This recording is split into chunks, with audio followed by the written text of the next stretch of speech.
हिंदुस्तानियों को हराया है तो हमेशा हिंदुस्तान के लोगों ने साथ नहीं दिया देश का, और दर्द है तो केवल इसी बात का। भारत के इतिहास में अगर दर्द केवल इस बात का नहीं है कि विदेशियों ने हमारे साथ क्या किया, उनका तो हम मुकाबला कर लेते, दुख इस बात का था कि हमारे सभी लोगों ने साथ नहीं निभाया और साथ नहीं दिया। और इसकी फीलिंग आज भी मुझे इस देश में होती है। भारत धर्मगुरु भी तभी बनेगा जब एक शक्तिशाली भारत का निर्माण होगा।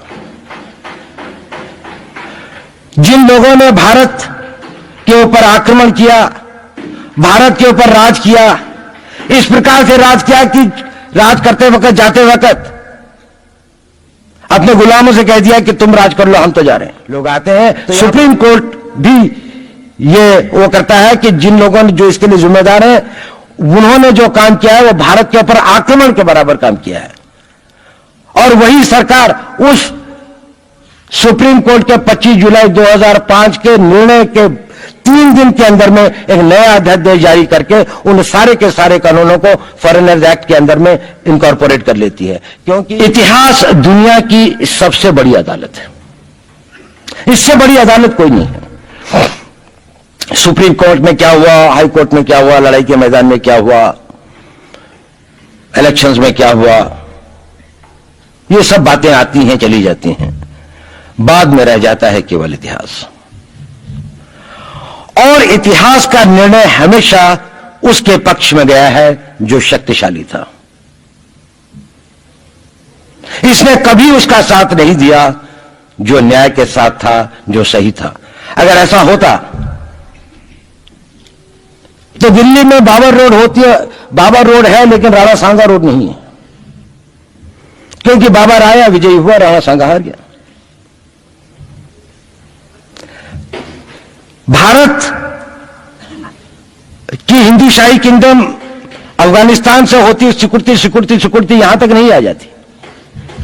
हमने किसी पर आक्रमण नहीं किया, हमने किसी के जीवन मूल्यों को नष्ट नहीं किया, हमने किसी के धर्म ग्रंथों को और धर्म स्थानों को नष्ट नहीं किया।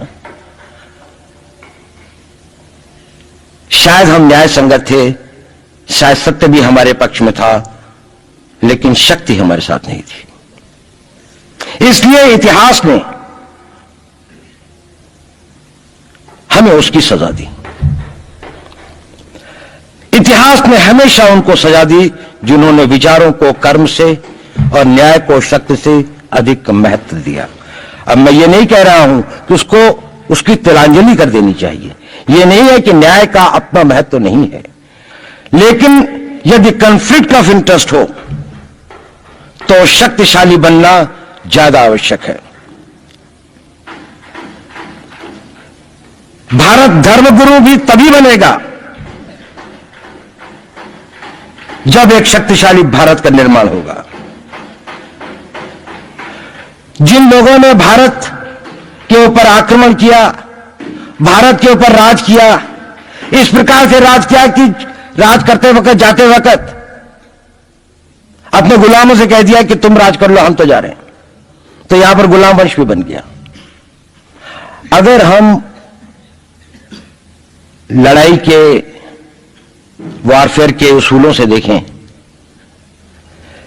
कि किसी भी राष्ट्र की जो कॉम्प्रिहेंसिव स्टेट पावर होती है, किन चीजों से वो लड़ाई लड़ता है, जिसको हम कहते हैं कि ये शक्तिशाली है, दूसरा शक्तिशाली नहीं है, क्या वो अवयव होते हैं उसके, क्या घटक होते हैं उसके।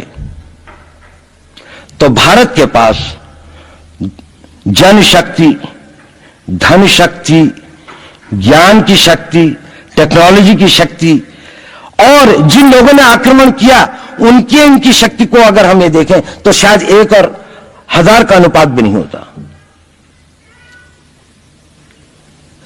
लेकिन उसके बाद भी हम वो नहीं कर पाए। और ये प्रश्न भी किसी ने पूछा, उस पर मैं आऊंगा बाद में। निवेदिता जी ने उसका बहुत अधिक उत्तर दिया, बहुत अच्छा उत्तर दिया था कि क्या कारण है, किसके कारण भी हम लोग इस लड़ाई में इतिहास ने हमारे साथ या हमारे पक्ष में न्याय नहीं दिया। क्या कारण है कि कश्मीर में हम लड़ रहे हैं, जिन्होंने हमारे ऊपर आक्रमण हो रहा है, हमारे ऊपर बाहर से लोग आकर वायलेशन हमारे बॉर्डर का करते हैं, इन्फिल्ट्रेटर्स हमारे यहां आते हैं, जबकि पूरा का पूरा कश्मीर भारत का भाग है, अभिन्न भाग है। कानून के अनुसार वहां के राजा ने यह हस्ताक्षर किए, हमें दिया। क्या कारण है कि करोड़ों की संख्या में बांग्लादेश से लोग भारत में आते हैं, हम बाड़ लगाते हैं, वो लोग वहां से मना करते हैं कि आप हमारे आदमियों को आने दीजिए, और हम कुछ नहीं कर पाते। और भारत में 2 करोड़ नागरिक रहते हैं, हम हर एयरपोर्ट के ऊपर में इमिग्रेशन की चेक पोस्ट लगाते हैं कि कहीं पर कोई एक आदमी बिना पासपोर्ट के या बिना वीजा के भारत में प्रवेश न कर जाए। यहां पर लाखों की संख्या में, करोड़ों की संख्या में लोग आते हैं। सुप्रीम कोर्ट भी ये वो करता है कि जिन लोगों ने जो इसके लिए जिम्मेदार हैं, उन्होंने जो काम किया है वो भारत के ऊपर आक्रमण के बराबर काम किया है। और वही सरकार उस सुप्रीम कोर्ट के 25 जुलाई 2005 के निर्णय के 3 दिन के अंदर में एक नया अध्यादेश जारी करके उन सारे के सारे कानूनों को फॉरेनर्स एक्ट के अंदर में इनकॉर्पोरेट कर लेती है, क्योंकि जो वो IMDT एक्ट था उसको सुप्रीम कोर्ट ने नल एंड वॉइड कर दिया। ये सब बातें हमें सोचने और समझने की आवश्यकता है।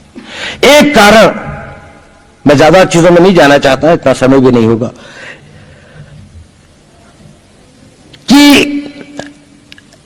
भारत विदेशों से इतना नहीं हारा। अंग्रेजों ने भारत के खिलाफ कोई लड़ाई ऐसी नहीं जीती जिसमें कि अंग्रेजों की फौज में भारतीय सिपाही नहीं थे। चाहे वह पहले बंगाल नेटिव आर्मी थी, 1857 के अंदर में सिखों और गुरखास ने उनका साथ दिया। जब सिखों से लड़ाई हो रही थी तो बाकी लोगों ने उनका साथ दिया। हमेशा नेटिव आर्मी उनके साथ थी। जब जब आक्रमण वेस्ट से हुआ, चाहे वो पार्थिव थे, चाहे हून थे, चाहे मंगोल आए, बाद में मुगल आए, तो लश्कर कहां बने? वो तो थोड़े से लोग आए थे। लश्कर बने काबुल में, जिस वक्त तो इस्लामाइज भी नहीं हुआ था, लाहौर में, सरहंद में। हिंदुस्तानियों को हराया है तो हमेशा हिंदुस्तान के लोगों ने साथ नहीं दिया देश का। और दर्द है तो केवल इसी बात का। भारत के इतिहास में अगर दर्द केवल इस बात का नहीं है कि विदेशों ने हमारे साथ क्या किया, उनका तो हम मुकाबला कर लेते। दुख इस बात का था कि हमारे सभी लोगों ने साथ नहीं निभाया और साथ नहीं दिया। और इसकी फीलिंग आज भी मुझे इस देश में होती है। और भारत को आंतरिक या बाह्य शक्तियों से जो सबसे बड़ा खतरा है, वो खतरा इस बात का है कि हमारे अपने लोग ही कहीं राष्ट्र की सुरक्षा, राष्ट्र की अस्मिता, राष्ट्र के गौरव का सौदा न कर बैठे, अपने आज के सुख के लिए अपने भविष्य को अंधकारमय न कर दें।